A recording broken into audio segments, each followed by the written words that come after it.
सोचिए, एक औरत जिसका सपना बस इतना था कि वो अपने ही घर में चैन की ज़िंदगी बिताए, लेकिन कुछ ही घंटों बाद उसी घर से बदबू आने लगी। दरवाज़ा अंदर से बंद था और अंदर रखा था एक हरा बॉक्स।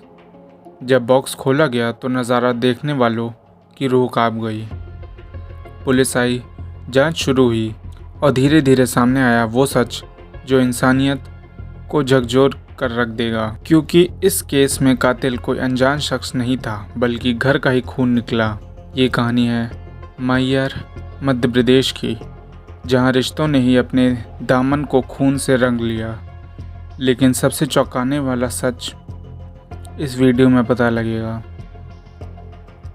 31 अगस्त की सुबह मैहर के कजराहा मोहल्ले में अचानक हलचल मच गई। लोग रोज़ की तरह अपने काम में लगे थे, लेकिन तभी एक घर से तेज़ बदबू आने लगी। पड़ोसी परेशान हो उठे, आखिर ये कैसी बदबू है। उन्होंने बार बार दरवाज़ा खटखटाया, लेकिन अंदर से कोई जवाब नहीं आया। घबराकर घर वालों को बुलाया गया। जैसे ही ताला तोड़ा गया और लोग अंदर दाखिल हुए तो पूरा घर अजीब सा लग रहा था। चारों तरफ सन्नाटा था, सामान बिखरा नहीं था, लेकिन कमरे के कोने में रखा था एक हरा बॉक्स। वही बॉक्स था जिससे बदबू फैल रही थी। सबने हिम्मत जुटाई और जब उसे खोला गया तो सामने आया एक ऐसा मंजर जिसे देखकर सबकी रूह कांप उठी। बॉक्स के अंदर पड़ी थी अनीता चौधरी की लाश। पल भर में पूरा मोहल्ला चीखों से गूंज उठा। हर किसी के मन में बस यही सवाल था, आखिर अनीता की मौत कैसे हुई और किसने इतनी बेरहमी से उसे एक बॉक्स में बंद कर दिया। अनीता की लाश मिलने के बाद तुरंत पुलिस को बुलाया गया। पूरे मोहल्ले में सनसनी फैल चुकी थी। हर किसी के जहन में एक ही सवाल घूम रहा था, ये कैसे हुआ। पुलिस ने घर की तलाशी ली और शुरुआती जांच शुरू की। कोई रहस्यमयी सवाल खड़े हुए, आखिर अनीता की मौत कैसे हुई। जब घर अंदर से बंद था तो कातिल बाहर कैसे निकला, और सबसे बड़ा सवाल, वो हरा बॉक्स किसने रखा था। पुलिस ने शव को पोस्टमार्टम के लिए भेजा। रिपोर्ट आते ही तस्वीर साफ हो गई। ये कोई हादसा या आत्महत्या नहीं थी, ये तो एक सोची समझी हत्या थी। पोस्टमार्टम में खुलासा हुआ कि पहले अनीता के सिर पर जोरदार वार किया गया, उसके बाद गला घोंटकर उसकी जान ले ली गई। लेकिन कहानी यहीं ख़त्म नहीं हुई। रिपोर्ट के बाद जो सच सामने आया उसने इंसानियत को हिला कर रख दिया, क्योंकि इस हत्या के पीछे छिपा था एक ऐसा चेहरा जिस पर किसी को शक नहीं हो सकता था।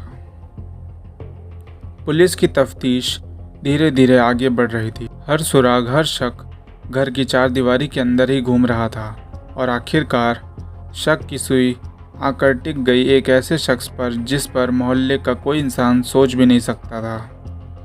वो शख्स था अनीता का अपना भतीजा किशन चौधरी। किशन को हिरासत में ले लिया गया। कड़ाई से पूछताछ हुई। पहले वो बचने की कोशिश करता रहा, लेकिन पुलिस के सवालों और सबूतों के सामने उसकी हिम्मत टूट गई, और फिर उसने कबूल कर लिया कि वो सच जिसने इंसानियत को शर्मसार कर दिया। किशन ने बताया कि उस रात जब मौसी अनीता चैन से सो रही थी, वो दबे पांव कमरे में घुसा। उसने हाथ में ली एक लोहे की रॉड और बेरहमी से मौसी के सिर पर वार कर दिया। वार इतना ज़ोरदार था कि अनीता बेहोश होकर बिस्तर पर गिर पड़ी।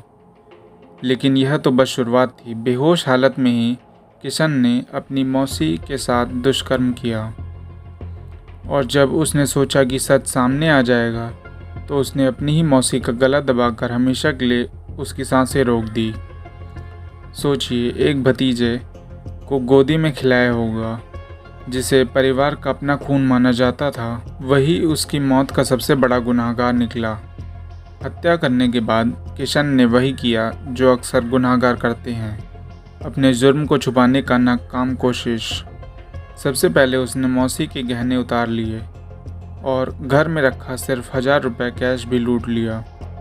लेकिन यहाँ नहीं रुका। उसने अनीता का मोबाइल उठाया, उसमें मौजूद हर चैट, हर कॉल लॉग, हर डिजिटल सबूत को मिटा डाला, ताकि पुलिस को उस तक पहुंचने का कोई रास्ता ना मिले। फिर उसने एक ऐसा कदम उठाया जिसने पूरे मोहल्ले को दहला दिया। अनीता की लाश को घसीटकर कमरे के कोने में रखा और एक हरे रंग के ट्रंक में ठूस कर लॉक कर दिया, जैसे कोई सामान रखा हो। उसके बाद वो घर को बाहर से बंद करके आराम से भाग निकला। लेकिन गुनाह की बदबू कब तक छुप सकती थी।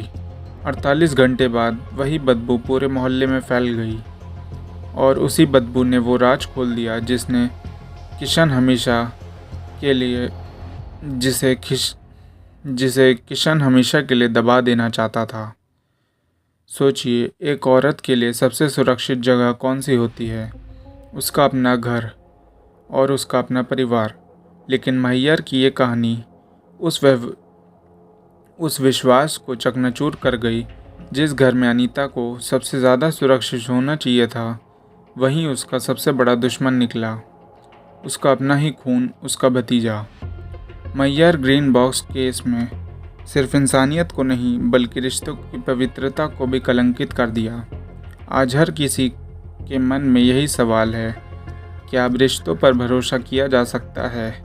लेकिन इस पूरे मामले से एक और सवाल खड़ा होता है, क्या कानून इस दरिंदे को ऐसी सज़ा देगा जो आने वाली पीढ़ियों के लिए मिसाल बन जाए? ऐसी सज़ा जिसे कोई और भी रिश्तों की आड़ लेकर शैतानी करने की हिम्मत ना करे। और शायद यही न्याय अनीता जैसी मासूम आत्माओं की सच्ची शांति होगी। धन्यवाद।